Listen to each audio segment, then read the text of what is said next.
Hola, otra vez el lenguaje. Y traigo a colación otra vez el lenguaje porque, pues creo yo, desde muy joven, esta fue parte de mis preocupaciones, no solo académicas y profesionales, sino de mis preocupaciones existenciales. ¿Qué pasa con las palabras? ¿Por qué tenemos tantas sinonimias, tantas homonimias? Es decir, palabras que son diferentes pero que significan lo mismo o al revés, palabras que siendo de significados diferentes son iguales, eh, o al revés, ¿no? Bueno, no al revés, sino lo peor, palabras que de pronto se deforman, sobre todo en el habla. El lenguaje escrito es como más riguroso, requiere de más precisión. Aún así, eh, dado que la mayor parte de las redes sociales están basadas en texto, estoy hablando, por supuesto, del Facebook, pero más que el Facebook, por ejemplo, el Twitter, ¿no? El WhatsApp, eh, que están más vinculadas al lenguaje escrito. Y es allí donde hemos asistido a un montón de barbaridades. Yo no sé si sean mayores o menores, más graves o menos graves que lo que sucedía antes, pero es que lo que sucedía antes con el vocabulario, con el léxico, con la terminología, pues, yo creo que no se daba tanto a conocer, pero supongo que era al mismo nivel la capacidad de deformación y de desinformación que se da en torno al mal uso del lenguaje. Y dijéramos, bueno, esto sucede a nivel del habla cotidiana, el lenguaje popular, pero no es así. Hasta en los niveles más elevados del mundo académico nos encontramos con estos problemas de los significados. Y esto viene a colación, o bueno, me viene a mí a colación, me viene la necesidad de platicar de esto, en particular porque pues hay dos temas en los que recientemente he participado, bueno, de hecho uno y de ahí se deriva otro. El asunto de la educación especial, el asunto de la escuela donde trabajé más años de mi vida. Yo trabajé en muchas dependencias de gobierno, muchas. Pero donde más tiempo trabajé fue en escuelas normales y en particular en la escuela normal de especialización. Ya hice un video que traté de dedicárselo a mis ex alumnas y a las actuales alumnas de la Escuela Normal de Especialización. Y de todos aquellos que hayan pasado en algún momento por estas escuelas que forman maestros para la educación especial. Si son escuelas formadoras de maestros, pues por una tradición política en primer lugar, pedagógica en segundo lugar, legal, porque esto está en las leyes. Y si se trata de maestros, es decir, si estoy pensando en maestros, estoy pensando en gente que mayoritariamente estudió en una escuela normal. Una escuela normal. Pero dentro de las normales hay modalidades. Está la normal primaria, que le llaman, o normal de maestros, que es la que forma maestros para la educación primaria. Está la normal preescolar, o en el caso de la Ciudad de México se llama Escuela Nacional para Maestras, con A, de jardines de niños. O sea, las educadoras, ¿no? Por ahí les dicen las jardineras también. Está la normal superior, que de superior lo único que tiene es el grado al que van dirigidos sus egresados, es decir, los maestros de la normal, los egresados de la normal superior, van para ser maestros de secundarias, ¿no? Este es un grado superior al de la primaria y por supuesto al de preescolar. Pero también está la escuela normal de especialización, que es donde yo trabajé, que es a donde pues yo generalmente dedico mis reflexiones, mis posturas pedagógicas, en fin. Digamos que en el trasfondo de todas mis preocupaciones educativas y pedagógicas, pues no todas, pero sí de una buena parte de ellas, está la normal de especialización. Y les decía que yo grabé un video que puse por aquí y en el que yo me pregunto, ¿lo normal es especial? O bien, ¿qué tan especial es la normal de especialización? O bien, ¿qué tan normal es la educación especial? ¿Lo normal es especial? Evidentemente no. Evidentemente cuando nos referimos a algo especial es porque se sale de lo normal. Recuerden que ya ubicamos a lo normal como una noción de carácter más estadístico que otra cosa. Es decir, todos aquellos datos sobre las personas, sobre la sociedad, que se agrupan en torno a un valor central y que por lo tanto es un valor mayoritario. La curva de distribución normal en la estadística es esta campana de Gauss, ¿no? Que dice que bueno, en los valores superiores hay pocos casos y se van haciendo cada vez más frecuentes conforme se van acercando a un valor intermedio, ¿no? Y después el valor intermedio empieza a decaer poco a poco hasta que se llega a los valores inferiores. Es una campana, por eso lo llaman la campana. ¿Quién la trabajó? Pues un tal Gauss, de apellido Gauss. No me pregunten más. Yo de matemáticas no sé mucho, pero sí estudié estadística y me queda claro pues que la curva de distribución normal es aquella en la que una población se agrupa mayoritariamente, predominantemente, en torno a unos valores que resultan ser centrales porque son los valores en torno a los cuales se agrupa el resto de la población. Poníamos el ejemplo de las estaturas, ¿no? Por ejemplo. Entonces decíamos, pues, adultos con baja estatura, digamos, adultos que midan menos de 1,50, 1,45 son poquitos. Pero igual hay muy poquitos que midan más de, ¿qué les digo yo?, de 1,90, ¿no? Y al centro nos ubicamos los que andamos por ahí de entre 1,60 y 1,70. Lo normal es estar en torno a ese 1,60, 1,70.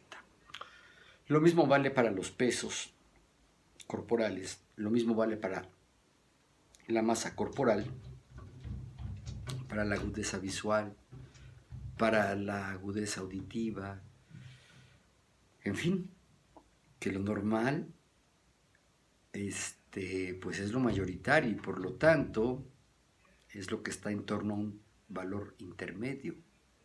En ese sentido, es que, aunque nos duela, lo normal es lo mediocre, es lo que está en la justa medianía, diría Benito Juárez.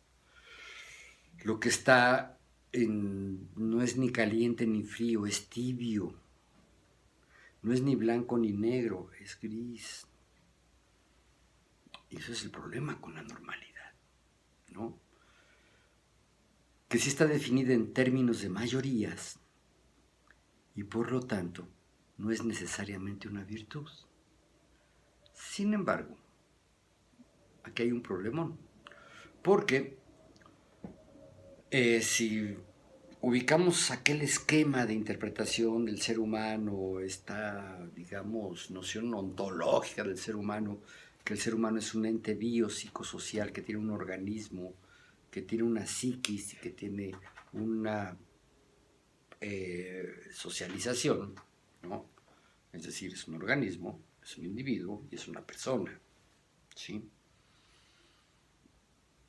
y ubicamos en estas tres dimensiones del ser humano la normalidad, vamos a ver que se confunde fácilmente por cuestiones numéricas con la noción de salud. Si pensamos en el organismo humano, y yo creo que en el organismo de cualquier animal, de cualquier especie viva, pues lo normal es estar sano, medianamente sano. Eh, Creo que esto es más real en el mundo moderno porque por los avances de la medicina, de la nutrición, de la atención médica que han sucedido en los últimos 3, 4 siglos en el mundo entero, pues sí, la mayor parte de la gente está medianamente sana. Entonces, en términos orgánicos, en términos de nuestra corporeidad, fíjense y subrayo, que no dije físico, no dije físico porque ahí, hacia allá voy, hacia el problema de lo físico, de la noción de lo físico. Bueno, nuestro organismo, nuestro cuerpo, nuestra biología, digamos, pues sí, la mayor parte de nosotros estamos medianamente sanos eh, y creemos que si vamos a tener un hijo, un nieto, un sobrino, un hermano, pues suponemos que van a ser como la mayor parte de los niños, medianamente sano, regularmente sano. Sí se enfermará, pero no grave. No saldrá con grandes malformaciones. Vaya, puede ser, pero es muy remota la probabilidad. Eh, si nos vamos al otro extremo de esta estructura del carácter, es decir, del organismo, nos brincamos a lo social, a la personalidad, y aplicamos la misma lógica cuantitativa, ¿cuánta gente tiene una normalidad sociológica, una normalidad social? Es muy difícil. Si nos ubicamos en el rango medio, no es un rango, en esta dimensión intermedia, que es la psiquis, que tiene que ver con la individualidad, pues ahí sí podemos pensar que la mayor parte de la gente, pues sí estamos medianamente neuróticos, tal vez estemos deprimidos, tal vez seamos de plano paranoicos o esquizofrénicos, ¿no? O de plano psicóticos, ¿no? Pero en general, la mayor parte de la gente, a pesar de tener ciertos rasgos de depresión, de neurosis, de paranoia, de psicosis, de esquizofrenia, es tan leve en la inmensa mayoría de nosotros que no nos representa un problema psiquiátrico, digamos. ¿No? Si nos deprimimos, sí, pero bueno, se nos pasa con el tiempo, con alguna terapia, con otro amor, con algún trago, fumándote un toque, qué sé yo, ¿no?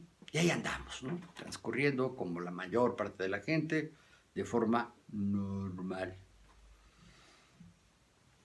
Cuando pasamos a la parte social, que ya adelantábamos hace un ratito, la cosa se pone bien difícil. Tanto que es imposible definir cuál es la normalidad social. Porque si la normalidad es una cuestión estadística, de una mayoría estadística, entonces lo normal sería ser pobre. Pobre, pobre de veras. Y lo normal sería ser también, por decir algo, ignorante, poco lector, envidioso, egoísta, agresivo, sobre todo en las ciudades, ¿no?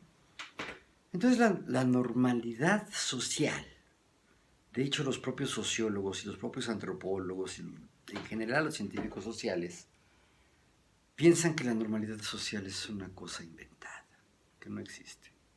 Que en todo caso sí se puede hablar de la normatividad, es decir, de una serie de lineamientos que regulan el comportamiento de las personas para que se hagan el menor daño posible unos a otros.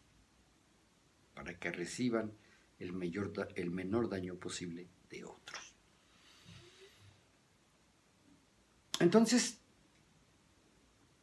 en el ámbito biológico, en el ámbito biomédico y también en el psiquiátrico, como esa parte de la medicina que se ocupa de la psiquis,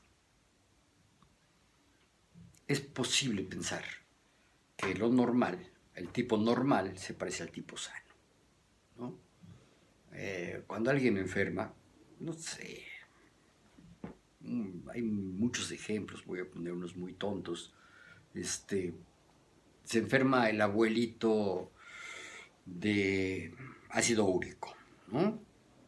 De pronto le pega la gota, se le inflaman las articulaciones, empieza a tener dolores, ¿no?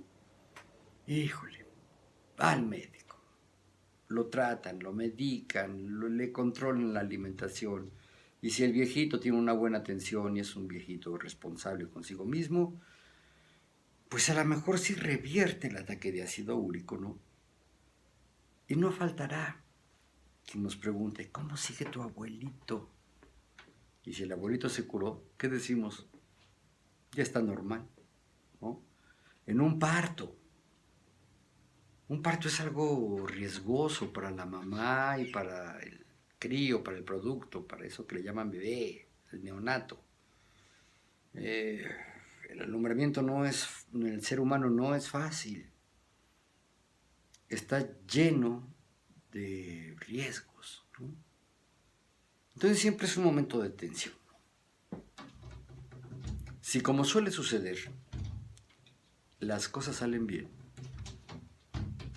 ¿qué decimos? Oye, ¿ya nació tu hermanito? Sí, ya nació mi hermanito. ¿Y cómo están? Es decir, cómo está la mamá y cómo está el crío. Y uno suele responder, están normal. Es decir, tienen un nivel de salud como el de la mayoría de la gente, ¿no?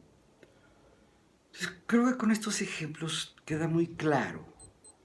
Bueno, dos cosas quedan claras. Uno, que la idea de normalidad en el ámbito biológico, en el ámbito orgánico, en la dimensión orgánica del ser humano, sí se puede pensar que es parecido a la salud, ¿no?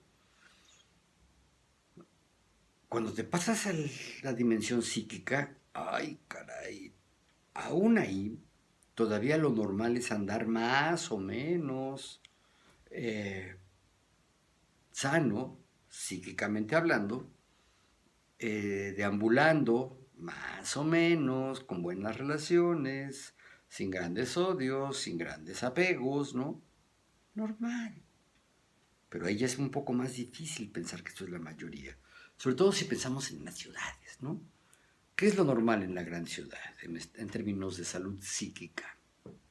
Pues estar neurótico, vivir deprisa, vivir angustiado, subirse al automóvil y manejarlo y de repente tener que mentar una madre o un reclamo o tragarse un coraje porque el tráfico es complicado, ¿no?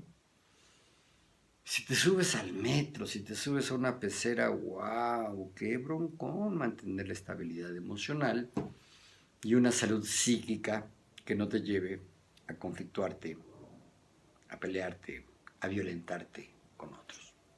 Ya ahí es difícil. Y cuando te vas a los términos sociales, ¿no? ¿De qué nos alimentamos culturalmente? ¿Qué es lo que nos aportan los otros a nuestro propio desarrollo, a nuestra propia vida, a nuestro bienestar o a nuestro malestar?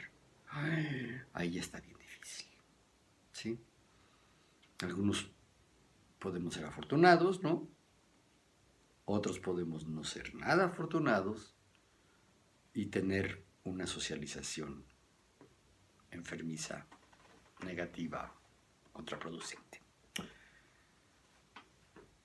Entonces, creo que aquí hay una cuestión que todas las personas que están involucradas en la educación de, hoy se les llama personas con discapacidad, personas en condición de discapacidad, en algún momento se les llamó atípicos, en algún momento se les llamó anormales, Y fíjense que atípicos y anormales eran una noción mucho más descriptiva, que las que han sucedido.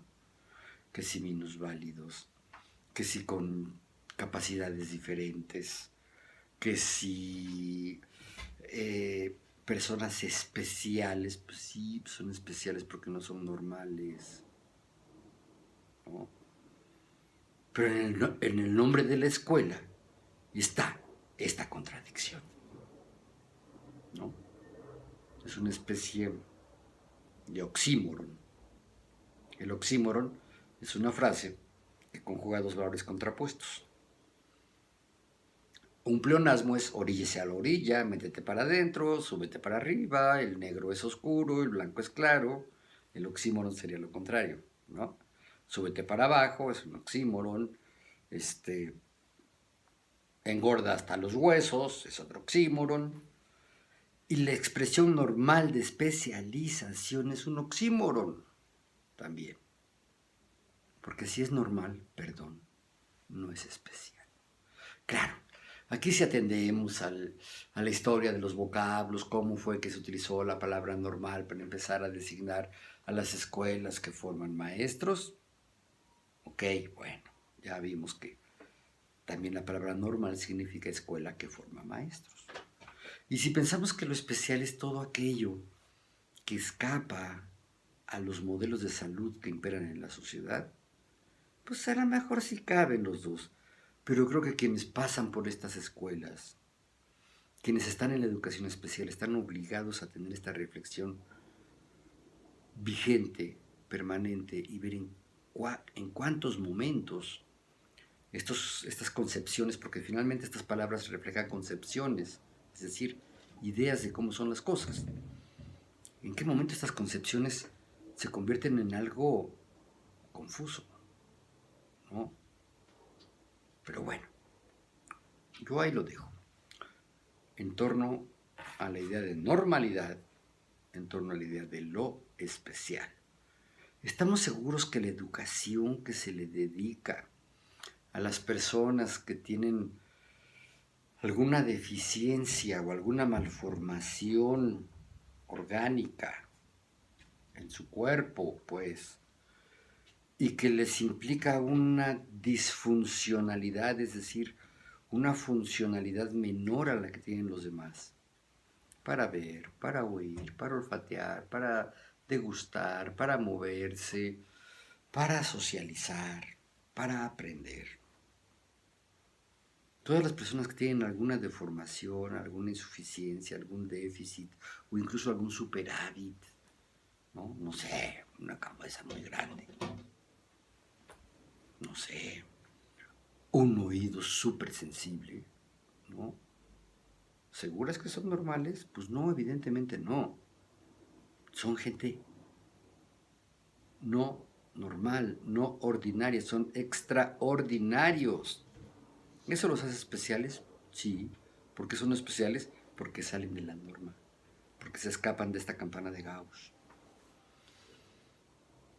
Entonces creo que esto es algo que la gente involucrada en la educación especial, es decir, la que está dirigida a todos aquellos que tienen estas carencias o deficiencias o bien superávits orgánicos y que modifican su desempeño para relacionarse con los demás y para construir, para desarrollar su propia vida de la manera más sana posible, que son un montón de gente, pues estos no son personas normales y requieren tratamientos especiales. ¿Sí? Yo recuerdo cuando daba clases en la normal, pues insisto, eran niñas, bueno, no niñas, eran jovencitas que entraban con la hormona a flor de piel, algunas tenían oportunidad de darle rienda suelta a esta hormona a lo largo de sus estudios, ¿no? Pues entre los 18 y los 22 años, pues llegan a suceder cosas eróticas, amorosas, qué sé yo. Pero yo sí recuerdo cómo me dio risa una vez una expresión que les oía unos.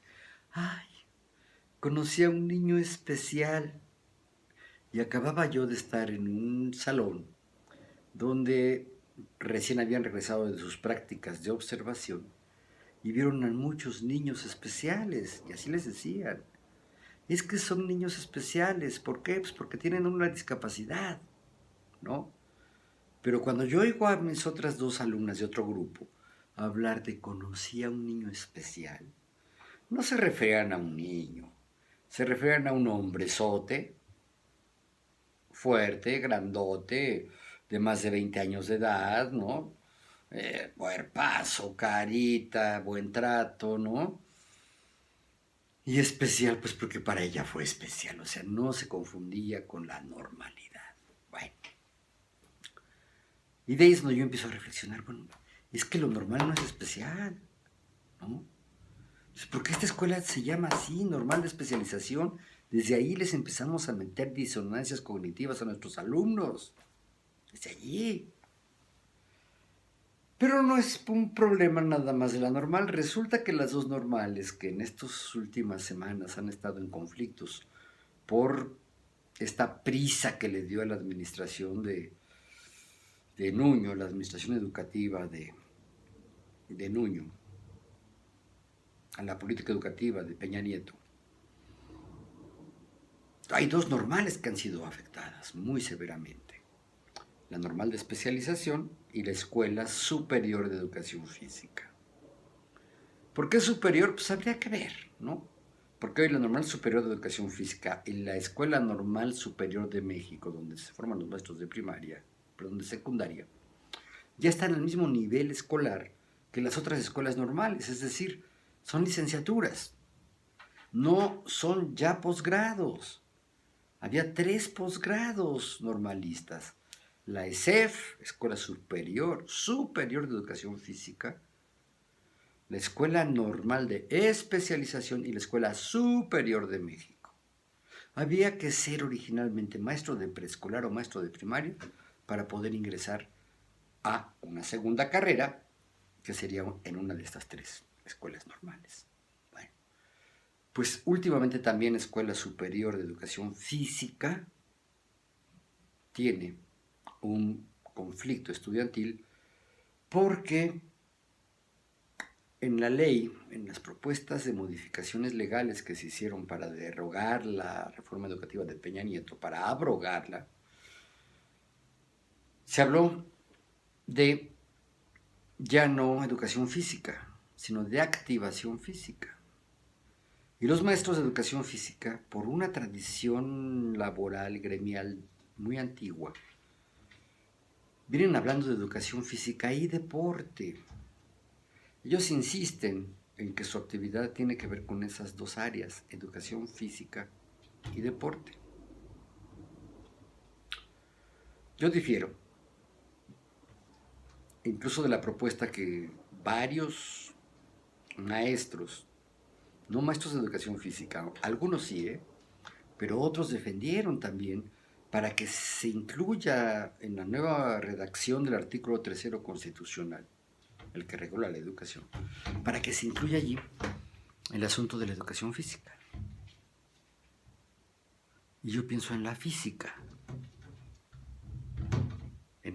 física, en la ciencia dura, de donde salieron Einstein, de donde estuvo Newton, donde se adscribe también Stephen Hawking. Vean qué significa física. La física no es el asunto del cuerpo humano, no. La física es esta ciencia que estudia la realidad natural y la explica. Recuerden que hay una tríada también muy reducida, muy esquemática. Hay una tríada de ciencias que se encargan de estudiar la realidad. Y son las que son consideradas las ciencias duras o las ciencias puras. Y son física, en primer lugar, química, en segundo lugar, y biología, en tercer lugar. Y claro, los objetos de estudio de estas 3 ciencias son diferentes, ¿no? si es el mundo concreto, si es el universo concreto, pero en uno de sus aspectos. ¿Cuáles son las ramas de la física? Tenemos a la mecánica, tenemos a la hidráulica, tenemos a la neumática, etcétera, etcétera. Es decir, lo que nos explica el mundo físico, al mundo de lo concreto, al mundo tal cual es, sin los seres humanos. La química nos habla de la estructura íntima de la materia.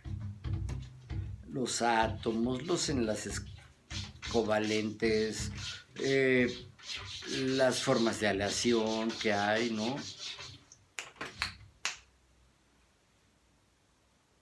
Son materias complejas. ¿Y la biología? ¿Qué estudia la biología? Pues estudia los seres vivos, ¿no? Claro que hay bioquímica, claro que hay un físico. ¿Cuál es el problema cuando los maestros egresados del ESEF hablan de educación física? Que discúlpenme, pero también los físicos se educan. Y yo creo que los físicos tienen mucho que decir acerca de esta noción de educación física. Cuando algún innovador habló de los nuevos enfoques para que los alumnos de las escuelas de nivel básico también cultiven su cuerpo, su organismo. Y consta que en el organismo está todavía también el cerebro, la corteza cerebral, las neuronas, la sinapsis, todo lo que tiene que ver con esto. Y también está el corazón y también hay la raíz orgánica de los sentimientos, ¿no? Todo eso está en el cuerpo, sí, pero eso es lo físico. Que el ser humano es algo más de lo físico. Sí, me van a decir, tiene sentimientos, tiene emociones, sufre de amores, sufre de odios, sufre de fobias, de filias.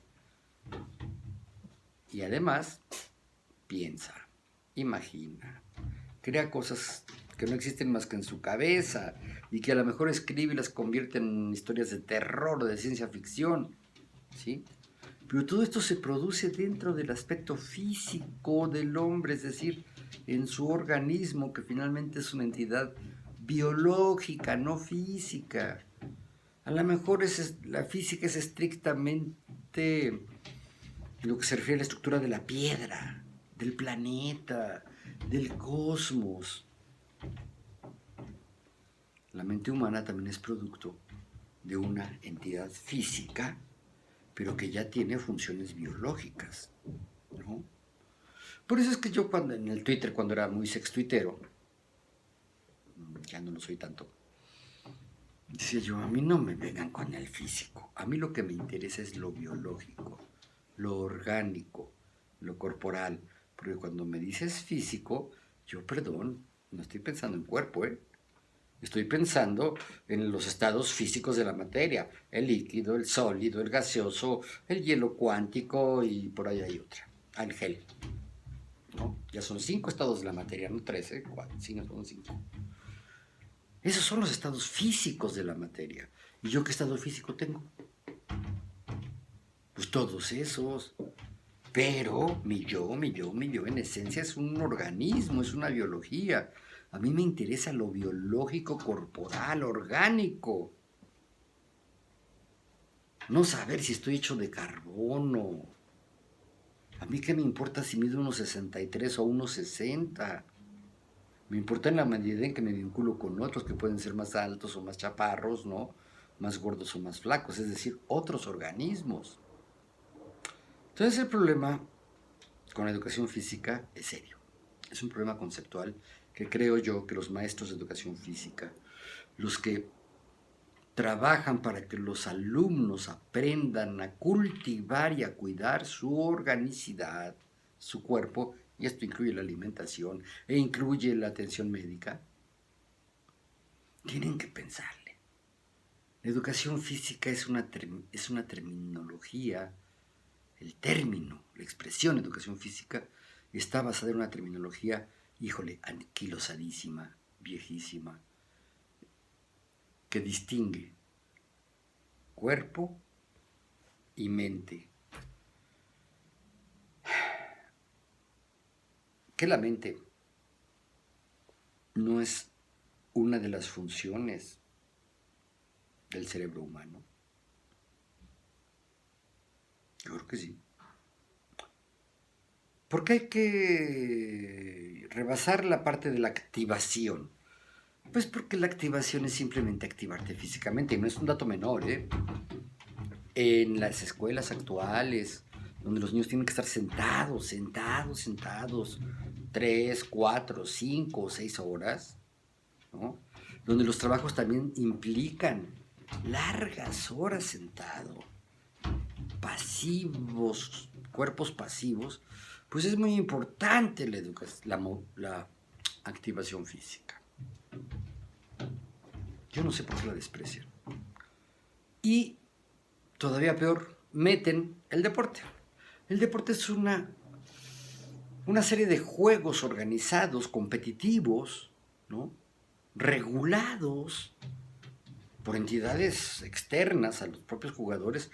Pregúntenle a un jugador de fútbol quién inventó el penalti, quién inventó las dimensiones de la cancha, de la portería, del balón. No fueron ellos, ¿no? El deporte es competitivo. El deporte tiende a el triunfo permanentemente, ¿sí? Un partido, cualquier partido, de lo que quieran, implica un vencedor y un perdedor, y si acaso un empate. Qué horror los empates. Entonces, ¿por qué el deporte? Yo me pregunto, un niño de preescolar, tengo a mi nieta de 1 año con 4 meses, 3 meses, va a la estancia infantil y le ayudan mucho a estimular sus movimientos, a fortalecer sus músculos, a ser consciente de cómo se mueve. Perdón, esto no es deporte. Y yo creo que el maestro de la ESEF, de esa mal llamada Escuela Superior de Educación Física, tiene muchísimo que aportarles a estos pequeños. Y cuando el pequeño ya no es pequeño, ya es un labregón, es decir, ya es un labriego, ¿no? Grande, de 1,80, ¿no? Que está empezando a controlar su nuevo cuerpo porque de pronto creció muy rápido y se deformó y está débil de algunas partes de su cuerpo, entonces es muy fuerte, qué sé yo. Pues por supuesto que un maestro de activación física, de cultivo corporal, a mí me gusta esta expresión, ¿eh? Cultivo corporal, le puede contribuir enormidades, pero si lo mete a un deporte equivocado, lo puede dañar de por vida.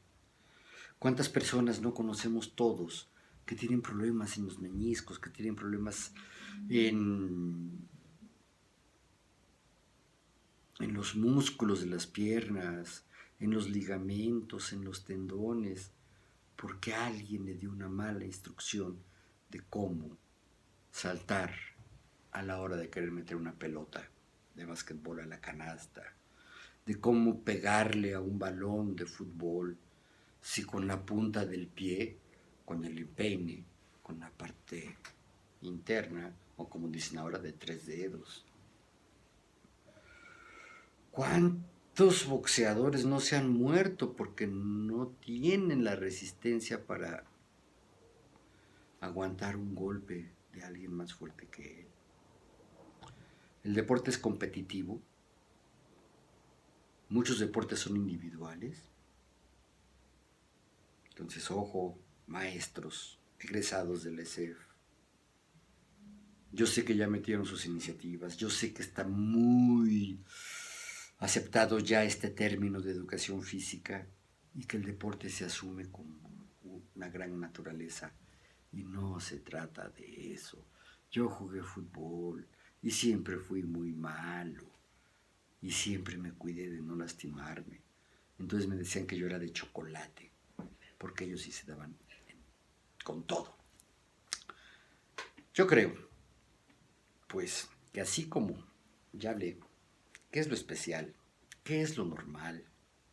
¿Qué es el ser humano? ¿Es físico? ¿Físico y mente? No, Es una integralidad y tiene tres dimensiones básicas: biológica, psíquica y social. Y en estas tres dimensiones están implicados todos los elementos del ser humano, desde la pielecita hasta el encéfalo. En fin, otra vez el problema de el lenguaje. Si les gustó esto, denle like, promuévanme, ayúdenme. No soy tan malo. ¿Sale? Nos vemos pronto.